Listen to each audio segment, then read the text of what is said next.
welcome Larry Sheets to episode number 16 of the Path to Fall podcast. Great to have you. Thank you. It's great to be here and looking forward to it. Yeah, it's going to be fun.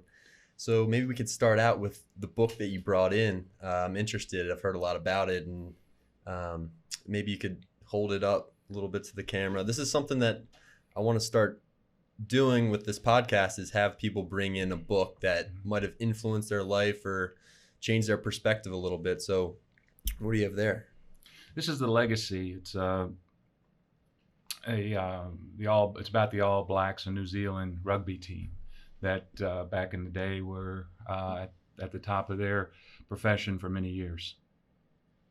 And when did you read Legacy? Because I've heard a lot about this book. In college, the whole hockey team had to read it, and my roommates were hockey players, and they're always talking about Legacy and Sweep the Sheds and some of the important messages in that book. When did you pick this up? My daughter turned me onto it because she's on the board at Georgetown on their athletics, and the soccer coach who won the national championship. This was a big read for him and his team, and it was part of their daily activities. What is it all about? What are some of the lessons that you maybe took from it? Mm-hmm. I think it's that your leaders are your superstars, and your superstars, as you said, sweep the shed. Your superstars are the ones that they want doing the grunt work. They're the ones that they want out there sweeping the shed and doing the little things and leading the way for the rest of the guys. I think the other thing that really stuck with me was leave the jersey better than when you took it on. Mm-hmm. And I think that's so important, and I try to emphasize that here at Gilman, that this program is going to continue, but is the program going to be better when you leave than when you got here? Mm-hmm. And I think it's important for them to really grasp that and take hold of it. And the other thing is that it is important is that if you're the best, then get better. And it really emphasized that. Right. There's no ceiling. Like, no matter how good you are on your team, you can always get better. You can always find ways to get better, maybe. Absolutely. And I think that's the thing that made this book important for me, is whether you're a teacher, whether you're a business person, or whether you're an athlete. Mm-hmm. These things all pertain to things that you're doing and should be goals for you. So you mentioned you read this book recently. It wasn't something that you picked up during your baseball career before then. It's kind of a recent read that has made an impact on you. It is, yes. And the impact is hopefully how you can show that to your kids that you're teaching and or coaching, that instill that in them, and it will definitely make you a better person, a better teammate, a better coworker. Awesome. So great. So maybe, Larry, we can start at the beginning of your story and talk about how baseball has made such an impact on your life, and kind of growing up, who were the first people to, give you a baseball bat or give you a glove? Yeah, that's a great question. My brother was 5 years older than me, so it seemed like a goal from day one for me is to be able to do everything with him and his friends, and that's a big stretch, but to be able to, maybe when I was 10 or 11, being able to play baseball or basketball or whatever sport with him and his friends really pushed me to be the best you could at a young age. And then mom and dad were always there to, they didn't organize things, which I'm so thankful for, but if something was organized, you were there, and they took you, and I don't know that they ever missed a game, but they were huge in my growing up and pursuing of baseball. Were they baseball players themselves? Was your dad a baseball player? Or? No, I mean, my dad was sort of a average person, right? I mean, he put his 7:30 to 5 work in every day and worked hard around the house, but he would be there to play catch with you or something like that, but the actual learning of baseball, no, he didn't teach that. But like I said, it was just the fact that he came along beside you and took you everywhere you needed to be was huge. Yeah, the support from and kind of following. Was your brother a big baseball player too? Is that where kind of the inspiration came to play the game? Yeah, he was a high school player. Could have gone further, but chose different routes, Mm-hmm. good, bad, or indifferent. But yeah, I mean, it was always, and again, he was always in the background pushing you forward, and that was huge.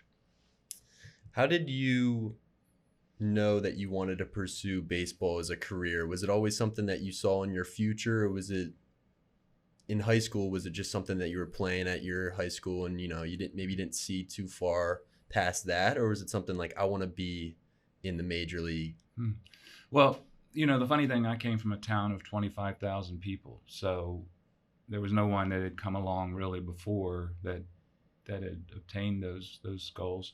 Um, but I think the turning point for me was, I was always one of the better players in the area, maybe not the best, but always one of the better ones. And I went to American Legion tournament, and after my junior year, and we played, and this kid was supposed to be a stud that was pitching. I remember he was pitching for Lynchburg, and the scouts were all there to watch him play, and I hit a home run off of him, and ended up actually winning the most valuable player in the tournament, and got home, and like 3 days later, the Orioles called and asked if I'd like to come up and work out with the big league team. What 17-year-old kid wouldn't want to do that? So, I went up there, and then things just started to spiral and move forward, and then I was drafted after my senior year. So it was really just one play that got your attention on you from the It really Orioles. was. It's what got the national attention. Obviously, I love playing any sport. Mm-hmm. But probably was the first time I was ever in front of major league scouts, and to accomplish something off of a kid that was going to be drafted that year, really opened their eyes and started the whole process. Interesting. What happened to the pitcher? Who did he make it to, or? I know he got drafted. I'm not sure. Yeah. I'm not sure what happened. He was a big left-handed kid, and that's always a good trait to have.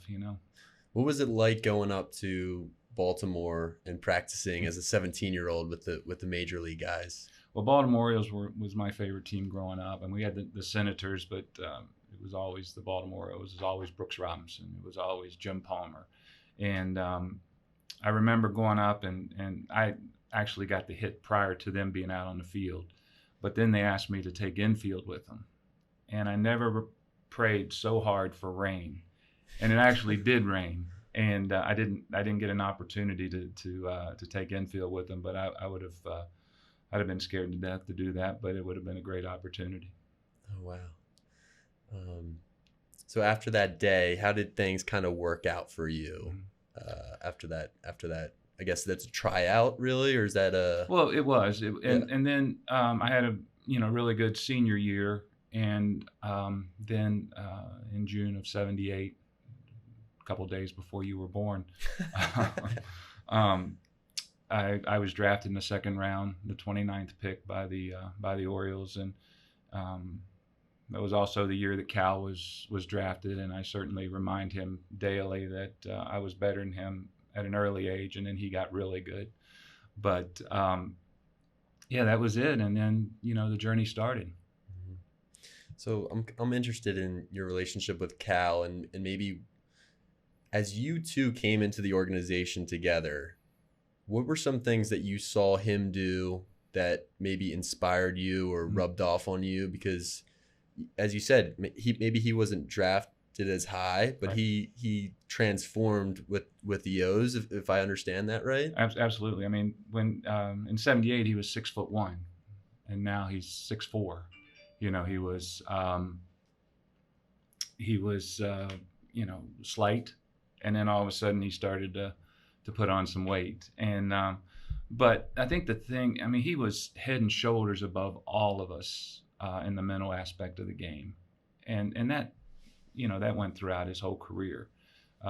You could tell he had been around major league players. I mean, obviously his father was the coach, was one of the coaches, and I think that's one of the things too. It taught you to try to learn the game and try to understand why you do different things. Mm-hmm. because that's, again, I mean, here's a kid that was an average base runner, but was probably the best base runner on the team, average speed. He had a little bit above average arm, but he made every play. And a lot of that because he was a step closer to the play because of the way he positioned himself. And so those were sort of the things that, and then obviously hard work. And he was big about that. Mm-hmm. So I've never played baseball. I was given a lacrosse stick pretty much the day I was born. That's a shame. And so I'm trying to figure out maybe what the mindset you're talking about is, or how would you describe the mindset that fits for a successful baseball player?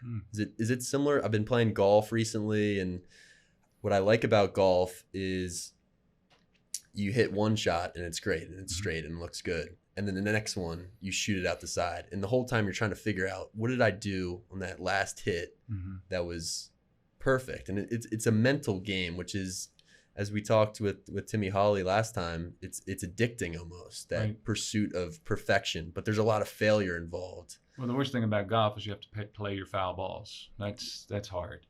But I think baseball, it's all summed up in adjust and readjust. You're going to adjust one night to a pitcher. They're going to readjust to you. And now you've got to readjust to what they're trying to do to you. And I think, it's that one-on-one battle. It's the individual aspect of a game within a team concept. I think, but again, it's just that one-on-one confrontation. You can't hide. You're going to home plate, and it's you against him. And I think, your Hall of Fame players are the ones that can put bad at-bats and bad swings out of their mind, and it's your average player like myself that would dwell on a bad swing and maybe get yourself deeper into a hole as opposed to being able to pull yourself out. And those are all things about being mentally tough. What are some strategies or ways that you learn to deal with failure, or learn to deal with maybe you missed a few times and you're in a slump? How do you pull yourself out of that? Right. And again, I was poor at it. I really was. I'm still learning.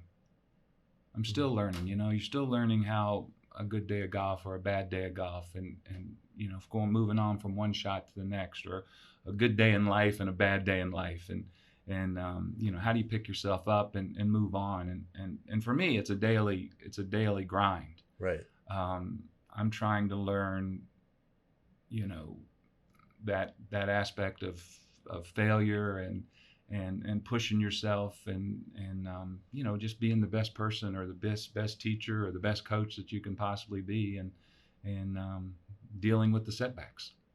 So there's a lot of overlap, you'd say, between baseball and just the daily life mistakes. And there's no doubt. Yeah. I always said in baseball, I was never as good as they said I was, and I was never as bad as they said I was. So it's just that daily grind. Yeah. Are there other life lessons or things that you've taken from the sport and you try to apply on a daily basis now that you're not playing anymore, but you're coaching?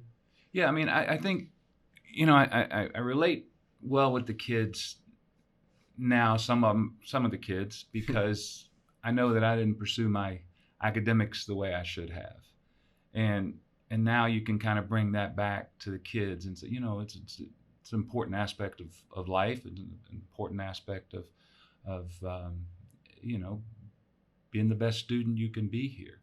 I had some issues after I signed that I'm like, this is a silly game, and I'm trying to do this. All my friends are in college.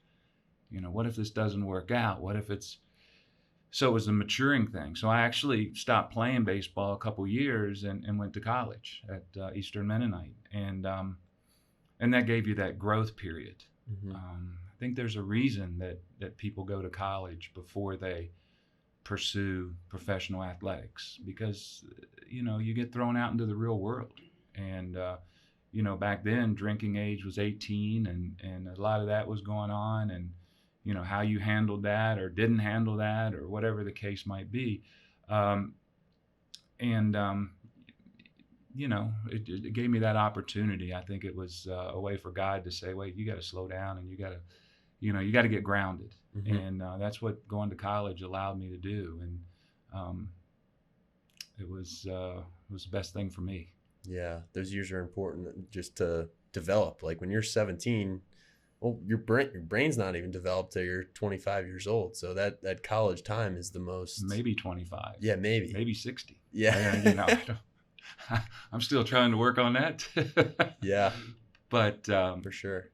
yeah, I mean, so being able to go to school and being able to get grounded, and went to a small Christian school, and being able to get grounded in your faith, and just maturing was huge to be able to handle steps coming forward. What was that experience like at Eastern Mennonite? How did you kind of find out about that and decide to go there? Well, I had played basketball in high school, and I thought that I might want to pursue that a little bit. So it was a school that was 30 minutes or 40 minutes away from my house, and so I wanted to take that opportunity, and so I spent 3 years there. Like I said, getting grounded in your faith, getting grounded in your life, and having the opportunity to play basketball was big, and so you're kind of accomplishing goals, but you're not accomplishing the main goal that you set out for. But these were all ways that you were going to put that together to work towards your final goal of making it to the big leagues. Awesome. Well, so thinking about how maybe there are some people at Eastern Mennonite or growing up that influenced you and inspired you to set those goals and continue on that path to your goals. Do any names or people stick out to you that had that influence over you? Oh yeah, absolutely. I had two coaches in high school.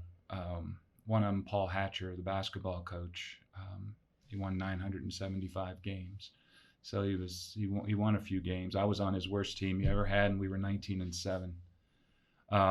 But just his work habit and work ethic, and the fact that defense came before offense. I mean, as kids, we're all offensive players. We all want to be offensive players, but when you learn to play defense before offense, then you really learn, what it's truly to be a good teammate and things. I mean, it's like watching Virginia play basketball now at the university, and they're defensive minded, and you can tell the continuity and the unity on the team is incredible because nobody is doing more than somebody else. They're all pushing for the same goal. And so that was wonderful to have him as a high school coach. And then my baseball coach was tremendous as well. In fact, he was assistant on the basketball. So some of that rubbed off. And I was so fortunate to have coaches like that just, and then taught character as well, which I think is huge. The defense versus offense thing is almost a pride thing, that you're taking pride in the really difficult part of the game before you. Offense, to me, probably similar to what it is to you, is the fun part. I mean, you're trying to score a basket, you're trying to score a goal. It's fun. Defense, my opinion, it's not fun at all. It's discipline, and it's hard. You got to get down low and smack the floor and post up and defend the paint. It's not the fun, pretty part of the game. Right. And again, I think that's what makes you a better person, right? I mean, I remember in practice, if you took a charge in practice, he would pick you up, he would run onto the floor, pick you up off the floor, and then at the end of the practice, he would bring you into his office and give you a Coke. Yeah. I mean, that's how important it was to him. And I know our senior year, we only gave up 38 points a game. And we had some pretty good competition. In fact, one of the teams had Ralph Sampson on it. And, to see the preparation that he put in and how we did against Ralph was incredible. How about when you left basketball behind you and you started playing professional baseball and you got into the pros and baseball was your life? Were there any people around you, maybe peers, maybe coaches, that had similar like defense versus offense kind of mindsets or attitudes that you tried to adopt? Well, coming through the Orioles organization, it was the Orioles way. So they taught the whole game, which was incredible. That you felt like you were so prepared for whatever came your way in baseball. And then to get to the big leagues and have the opportunity to play for Earl Weaver, who was so offensive minded. He was the 3-run homer guy, and so you tried to change your game to that. Where you were maybe more aggressive at home plate because that's what he wanted. Mm-hmm. And you're looking at ways to get not in the lineup and play. So he was probably like the only manager back then that really was the 3-run homer guy. Now all of them seem to be the 3-run homer, 4-run homer, any kind of homer you can hit. That's what we're looking for. But all the other managers that I had were more complete, know the game, do the little things and make it work. What are some of those, and I could speak to the little things in lacrosse or in basketball, but I'm not as familiar. What are some of those little details in baseball that are so important that you probably stress here at Gilman to your team? What are those little details that matter? Well, run around second base and nobody out. You want to get that runner to third base. So are you that person that is gonna hit the ball behind? So if you're hitting it to the right side, to second base, first base side, then that runner can go to third base, and now he sets up for your teammate to drive in. Are you going to be that guy that first and second that they call on you to get a bunt down? Are you going to be that guy that hems and haws? Or are you going to be that guy that gets the bunt down and now it's second and third and one out? Hitting your cutoff man from the outfield. It's just little things that don't allow teams to take extra bases on you or set your other teammates up to be able to succeed, which in turn allows your team to succeed. Yeah, it seems like such a mental, strategic sport. With the Orioles, did you have any kind of routines or things that you did to get your mind right, to get your focus ready for practice or games, or just little things that maybe that you did beforehand that helped you out mentally? Well, you might study a little bit about, everybody had their own notebooks on pitchers, and, I always said that the easiest league to hit in was the major leagues because you face the guys so many more times. But you might do, that preparation prior to a game, but, on a 162 game schedule, you tried to keep a lot of the mental aspects, fresh, so that you weren't wearing yourself out. But, it's just that, you're preparing for a game during batting practice, that you're, getting your swing together and making sure that, you're on plane and on time. And then, like I said, when the game starts, then a lot of it's determined by what the situation is as to, what pitch might be thrown. And then it's just being able to understand that. Yeah.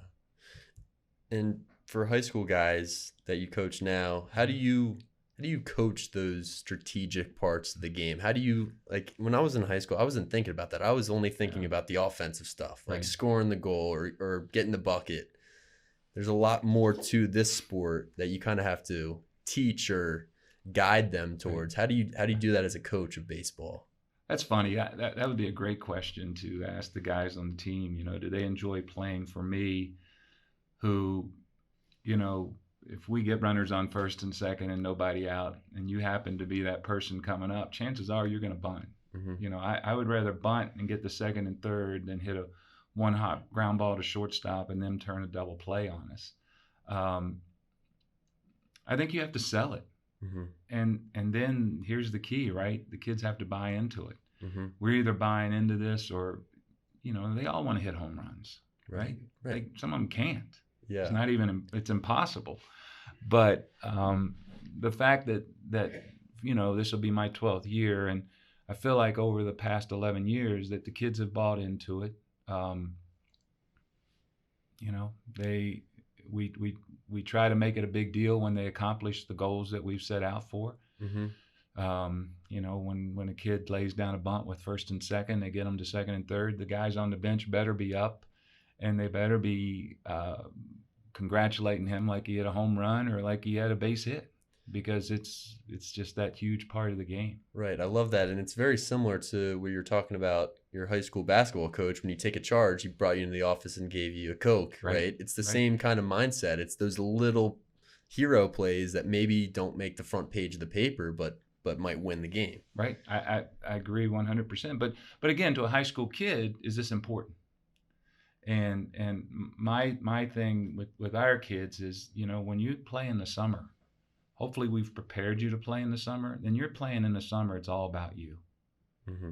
You do what you do, right? You do what you do. But when you're playing for Gilman, it's all about the name on the front, and it's all about winning baseball games. Mm-hmm. And what am I going to do today to help Gilman win a baseball game? And, that's sort of the philosophy that I've liked to instill in the kids.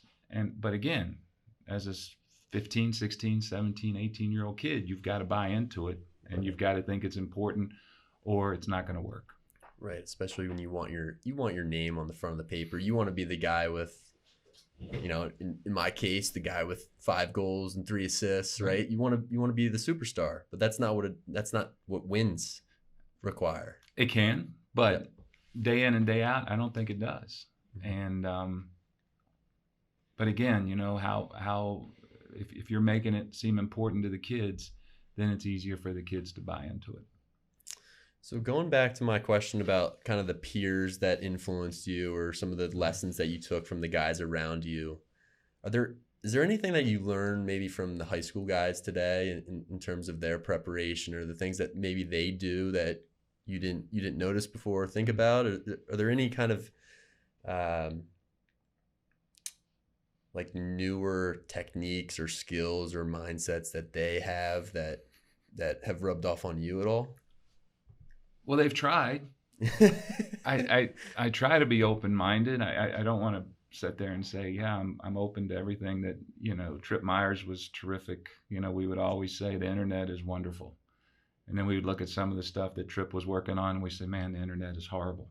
Mm-hmm. He was one of those guys that went out there and researched, and I mean, he was working so hard. But again, I think the bottom line is that, the old saying, the harder I practice, the luckier I get. The good players that are here at Gilman are working hard on their own, and a lot of times they come back here and we're just saying, okay, let's get you to work with the guys and work within a team concept, but you're pretty good. Mm-hmm. And I think, we got some guys now, right? Peter Huback is going to be an awfully good player.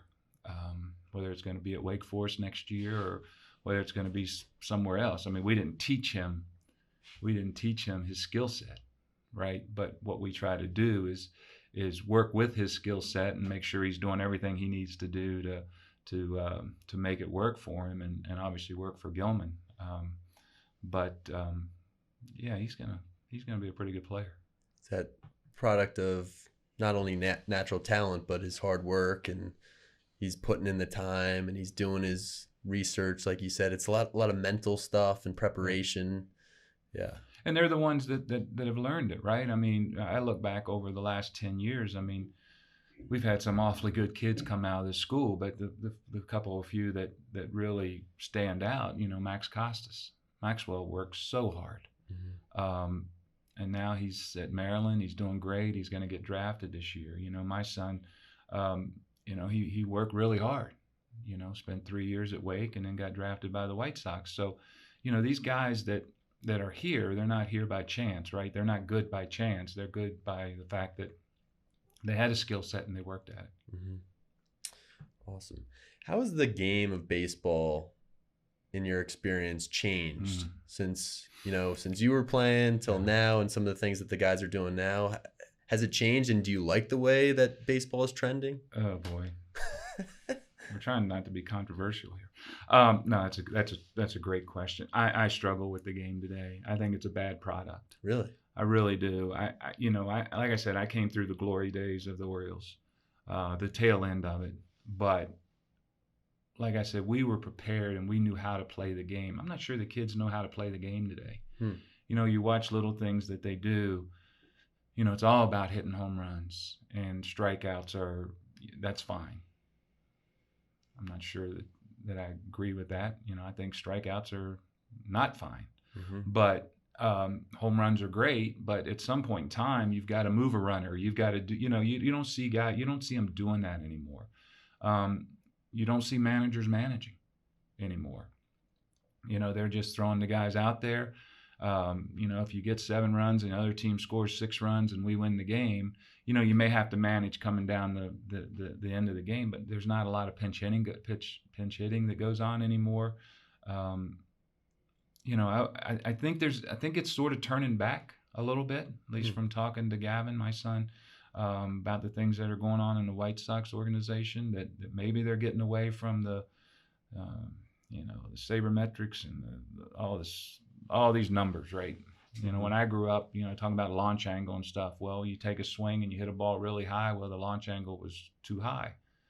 I got to make an adjustment, or you hit a ground ball, the launch angle's too low. Mm-hmm. So then you make those adjustments. You don't have somebody to come bring numbers to you to tell you that.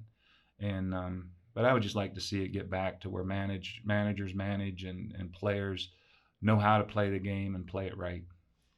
So you think the mental aspect is eroding a little bit, and the managing part, I feel like we just talked about how important that is and how that's how you win. Why do you think that it's trending in this way? Well, I think the kids are so big and so strong now that you are going to hit more home runs. Mm-hmm. Guys are throwing 98 to 100 miles an hour, but again, there's more to that.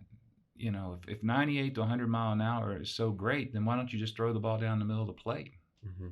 Right? They're throwing the ball in. But again, you're correct. I mean, in my opinion, you're correct. That you got to have that leader. You got to have somebody that's coaching them up, and you got to be able to figure out what works for your team. And I'm not sure swinging for the fences or, striking out is the way to go. Mm-hmm. So that's something you're trying to instill here at Gilman with your players is that mental aspect that you learned and was successful for you. That's yeah. And so again, you're swimming upstream. Yeah. Right. You're swimming against the current. The kids see what goes on in baseball. They most of them. I mean, I don't think a lot of them are watching it, but some of them do watch it, and some of them see how they're playing now. So you're kind of going against the mainstream, and you're saying, look, that's what they're doing, but this is what we're going to do. Yeah. And so tell me a little bit about the summer ball, because I had friends who played baseball and they always went away. They went to like Kansas City or, Minnesota for the summer playing baseball. When you let your team go and say, hey, go for the summer and do your thing, like you said, is it hard for you to reel them back in when they come back and, get them to buy into this mental, strategic? Well, it is. And that's like the first conversation that we had. We're not showcasing here. Mm-hmm. They go and showcase. I mean, when I first got here, and it's not a poke at lacrosse by any stretch, but we had so many people, so many young kids that were already, already going to a major university and never played a minute of varsity lacrosse. Yeah. Well, that's a merited poke at lacrosse, because I would agree that was when I was in 8th grade. There were kids committing to college. It's like, dude, you haven't even made your JV team yet. Right.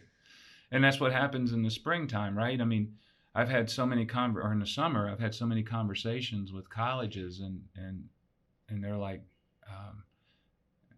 one school had already signed this kid, and I called the school and I said, this kid is in my conference and he's not even on my radar when we play them. Yeah, but he hits, his batting practice is really good. Well, if you're going to take batting practice in a game, then he's going to be really good. But I think they have curveballs and things like that will offset that. Mm-hmm. So some of the things are misguided, and it really hurts when they come back to Gilman, because they're telling me that this is what people are saying about him, or I'm reading what people are saying about this young man, and I'm not seeing it on our field. So it's hard for the kid, and then it's hard for me, because I'm saying, you're going to struggle playing here, and they're telling you that you're going to be a really good college player. Well, one of us is wrong. Right. And that just is in some ways toxic for a 16-year-old's mental game, because they can't get a decent read on how good they actually are, because they have two different people telling them, two different things. And it can become very messy. Yeah. And we've had it here where it's, but again, as the coach, unfortunately, you've got to make that decision. Mm-hmm. And I need to say too that the wonderful thing about coaching here at Gilman is the coaches that I have coaching with me. Mm-hmm. Mark Lemon and Russell Wren are terrific coaches that really put the kids first, and we all work together. So it's not it's not me just making the decisions on things, but we try to really put our heads together and make the best decision for Gilman and the kid as we can. Mm-hmm. And then the JV program with Zach McElroy is he's just the salt of the earth. He's a guy that loves baseball and loves coaching. So mm-hmm. The kids are in good hands here at Gilman. For sure. What are some of the details or the points of emphasis that you and the coaching staff here at Gilman try to push and to really get those guys to buy in? What are some things that are kind of your foundation of your coaching philosophy, maybe? Character. Let's start with that, right? Let's be a good person. Let's go out and play hard. I've got a T-shirt that's out: play hard, play smart, and play with character. We're not the rah-rah guys. Sometimes there's a gray area there, Sometimes maybe it's almost like we give these guys tranquilizers when they come on the baseball field, right? We want them to push and push and push, but we don't want them to cross that line, right? I mean, sometimes when you're playing with other teams, it's it's hard for them to lay back, but that's what I don't know. I want to coach 15, 18, 20 guys that are character and putting their teammates first, which again is something swimming uphill, or swimming upstream. But right. It's important to me. Yeah. Your good players are going to be your good players, but how about let's be good people along the way? That's awesome. Character, hard work, perseverance, and then the focus, persistence part, because again, like we talked about, and I was talking to my friend last night, he's like, baseball's a game of failure. Mm-hmm. And to get back on the horse after you're in a slump or you strike out, like that's a difficult mindset to kind of teach and to learn. Yeah. If I told you today that you're only going to be successful 30% of the time, mm-hmm. and if you can be successful 30% of the time in Major League Baseball, you're going to the Hall of Fame. Right. It's crazy. It is funny sometimes. Another thing that's huge to me is, again, you start with the ground floor, right? When the game's over, don't put your tennis shoes on until everything's cleaned up. Mm-hmm. Everybody's pulling together. Everybody's doing everything. We get this all set up together. We tear it all down together. We put it away together. And again, I just think that builds a strong team. Mm-hmm. And again, your ability level is gonna take care of itself. But to me, these are sort of the things that you've got to put ahead of that to bring everything together. It's really the same message as the book you brought, is sweep the sheds and don't take your spikes off. And, even if you're the best guy on the team, that doesn't matter. You're still part of the team, right? I will yell more at Peter Hubeck this year for little things that he does than anybody else on the team. I don't want to use the word yell, but I will yell. Because if you can get him sweeping the shed and doing the little things, and they sit there and go, man, this kid's going to be drafted in the first, second, third, fourth round, and he's doing all this, and I'm the 18th guy or 19th guy on the team, then I need to be doing this as well. Mm-hmm. And again, that's what I've got to get him to buy into, which won't be a problem because he's that kind of kid. Mm-hmm. And not only that, but this is something that I kind of take with me from playing lacrosse in college, is the guys in the bottom end of the roster, if they're working really hard and they're doing all the extra work and they're coming in on a Saturday, mm-hmm. they're making the top guys work that much harder, because if they're getting better, these guys better be getting better too, or they're going to take their their spot, right? I Right. mean, I agree. I mean, you've got three guys, right? Three or four guys on your team. You got Peter Hubeck, you got Casey Bishop, you've got Ryan Martinez. These are all guys going Division I next year, and you've got a lot less of them than you do of the guys that are going to really make the difference on the team, right? So, mm-hmm. so if you get the guys that are going to your Division I schools pulling and bringing other guys along with them, it's going to be a good year for you. Mm-hmm. I think we also talked a little bit on previous podcasts with some coaches about, getting guys to buy in. Not only that, but also, when things are going poorly, when you're having a tough time, when you're losing games, like how do you get everyone to stay positive? Maybe these guys on the bottom end of the roster aren't playing as much, but they still have to be on board. Mm-hmm. And I think that's a really tough job for the coaches and really for the team to hold together. You can't have a successful team unless everyone isn't buying in, right? And I can speak on this behalf. Like in college, I and a bunch of guys on my team, we didn't play that much. We didn't get on the field that much, but we still had to support the guys who were out there. Right. But that's a challenge for a coach, I think, to get those guys on board and, supporting the players, right. supporting the guys who are actually out there making those plays. I agree. And that's the reason that I think it's so important to identify your roles early and stick with it. I think one thing I've prided myself on over the years is being able to play 12, 13. I mean, you only play 9 guys, but being able to play 12, 13, 14 guys a game, you have an opportunity to pinch run for your pitcher. You have an opportunity to pinch run for your catcher. There may be a situation where you pinch hit. There may be a guy that's playing that his defensive ability is not as good as somebody that's on the bench, but his offensive keeps him in the lineup. So in the 6th inning of a game, that guy may come out, and then your defensive player may come in. And then you've got to sell that to the kids that, look, whether you're in the game one time, twice, 3, again, as a pinch runner, this is important. And this is as important as anything else. Maybe you're going to steal a base. Maybe you're going to make a great base running decision that doesn't cost us an out or a run. Mm-hmm. And so we try to identify roles pretty quickly, mm-hmm. and then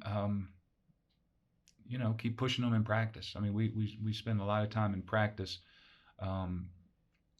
that we're doing it for a reason. Mm-hmm. And if you're getting better each day, then they might switch, and you might be that guy that's in there. But right, you never know when your name's going to be called. You don't. And again, it's important for us. Again, we don't want, you have 9 guys playing and 9 guys sitting on the bench, and it's not your goal to rah for those guys. Mm-hmm. But when you get your opportunity, whatever that might be, to step up and do the best you can. For guys who are maybe in the middle school here at Gilman, or just middle school players in general, younger guys who love the sport, love to play, what are some things that they can kind of do and work on so that when they get to 9th, 10th grade, they're ready to go for varsity?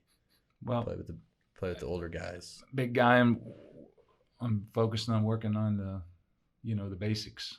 Work on your fielding, work on your throwing, work on your mechanics of throwing. Study the game. Learn how to play the game. Mm-hmm. Because those guys with knowledge, you can tell right away. The guys that really get it. The guys that don't, then it takes a while. It takes a while to bring them along. But I would just again, just the basic things. Work on the right things, and then put your time in. And but again, too, just what I probably would encourage them to watch college baseball more than I would watch professional baseball. But like I said, just learn how to play the game and why you do the little things that you do. Mm-hmm.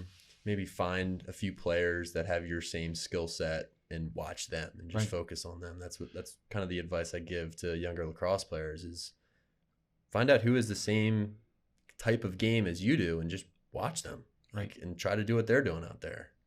Makes sense, And I think we've been fortunate. We've had some pretty good kids come through the middle school, and we've got a nice middle school team coming up for this coming year, hopefully. hopefully we're going to play. Yeah. But yeah, I mean the program's in really good shape, and again, you're right. It does take, it takes 3 or 4 kids to come in from the middle school and a couple to come in from outside in the 9th grade to continue this program moving in the right direction. Absolutely. And I think one thing that I learned a lot, an experience I learned a lot, was my first times coaching. And I think I learned more maybe about lacrosse, about the game, from having that almost like a bird's eye view. Did you have a similar experience when you first got into coaching, that you maybe understood baseball more from having a different position or a different view of it, or is it always kind of made sense to you? No, I don't think it. Coaching is its own beast. Yeah. I think one thing that I was able to draw on, which I was very fortunate, is the managers that I played for, right? So you draw on the fact of Earl Weaver. Now, Earl was a strategy guy, loved the 3-run homer, was a numbers guy, so he was sort of well before his time. Was fiery. You try to not bring that into it. Obviously you're fiery in that how you want the kids to perform.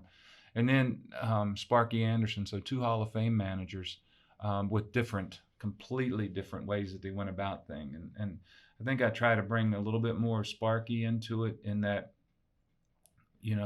this is what we expect. You talk about it early, and then you may not say anything to the kids about it. And you're just observing and watching how they're going about it, because that's what he did. Mm-hmm. He wouldn't, if he ever called you into the office, you knew it was bad. Mm-hmm. But you just, work, do the things that you should be doing, and people will leave you alone. And I think the kids enjoy that part of it, that, I'm working as hard as I can, I'm doing what they want me to do, and you won't hear from us. Mm-hmm. What was the best team you ever played for while you were on the Orioles? And what was maybe so special about that group of guys? Well, it was probably the '89 Orioles, which I know you're not from here and you probably weren't born then. But in '88, we went 0-21 and, won 55 games or 56 games. And so it was a really long year. And so they traded Eddie Murray and traded Mike Boddicker and brought in some other guys. And then in '89, things just started clicking. Pitchers were pitching that had pitched but hadn't been successful. And now all of a sudden, some of them are winning 18 games. And, we went all the way down to the final weekend in Toronto. We went into Toronto. We were down 1 game with 3 to go. We lost on Friday night on a curveball that Greg Olson threw that hit the corner of the plate and bounced up into the stands, and then lost on Saturday. I'm forever etched in Toronto Blue Jays history. I was the swinging strike to end the '89 season. But again, it was one of those things, and then they labeled it worst to first. So it was one of those. It was a storybook. I mean, it was a fairy tale, and it almost worked out, but came up a little short. But that's amazing to me, because we talked about how, as a baseball player, it's a game of failure. So you're in a slump, you strike out, you have to figure out a way to dig yourself out of that hole. But in '88, it was your entire team that was in a slump. How do you find the motivation to go from '88 to '89 and dig yourself out of that? Well, the real motivation is you knew that you didn't want to go through that again. Right. I mean, it was so bad that you'd go home after a game and you'd turn on the television and Johnny Carson is doing his monologue, and the Orioles somehow end up in his monologue. And I mean, it was national, and it was horrible. But I think you just went back to the drawing board and you go, okay, whatever I did to get ready for last year, we're going to throw that out. And so everybody's working on different things. And you're professional athletes. You need to figure this out. And there's no other option, really. There's not an option, because when April 1st, 2nd, 3rd starts, you're in this for 162 games, and there's no hiding. Mm-hmm. And believe me, if we could have hid in '88, we would have. About midway through, we would have packed it in. Mm-hmm. Yeah.